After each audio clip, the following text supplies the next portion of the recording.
في 2021 جاك دورسي مؤسس تويتر ومدير تويتر السابق قبل إيلون ماسك خلى أول تويته في تويتر، أول تويته على الإطلاق اللي هو نفسه كان كاتبها just setting up my Twitter، هيك مكتوب فيها، خلى منها NFT، يعني هي تصير NFT ولها حقوق ملكية بإمكان أي شخص إنه يشتريها ويتملكها. طبعا كلام فارغ ما له أي معنى، إيش معنى يعني إيش يعني أتملك تويتر؟ كلام فاضي. المهم كانت مع هبة ال NFT، فخلى منها NFT وبإمكان أي شخص يتملكها وعرضها للمزاد.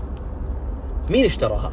اشتراها رجل أعمال إيراني اسمه سينا إستافي، اشتراها ب 2.1 مليون دولار، توقعا منه انه ال NFT كان في صعود، وانه في 2023 اللي هو اليوم حيكون قيمتها 48 مليون دولار، ظن انها حتطلع.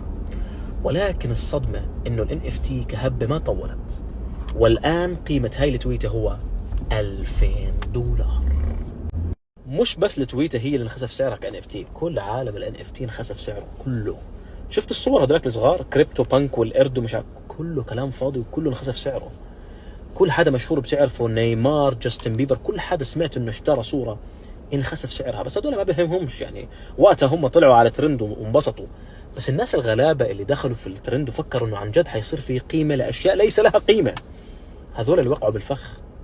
البشر ممكن يضرب عقلهم احيانا ويصيروا يعطوا اشياء ليس لها قيمة زي صور ال NFT، بس اول ما يصير في اهتزاز اقتصادي مباشرة كلهم بيصحصحوا البشر وبيخافوا وبيشتغل السرفايفل مود، وبتنخسف قيمة هاي الأشياء التي ليس لها قيمة. السالفة فيها شيء مش منطقي. تستطيع شم البولشت من 2021. بيجي واحد بيشتري صورة، مثلا صورة القرد اللي كانت أقل واحدة يمكن تنباع ب 200,000 دولار، بقول لك هاي الصورة ملكي. كيف ملكك؟ وأي حدا في الإنترنت ممكن يعمل سكرين شوت ويحطها بروفايل بيكتشر عنده.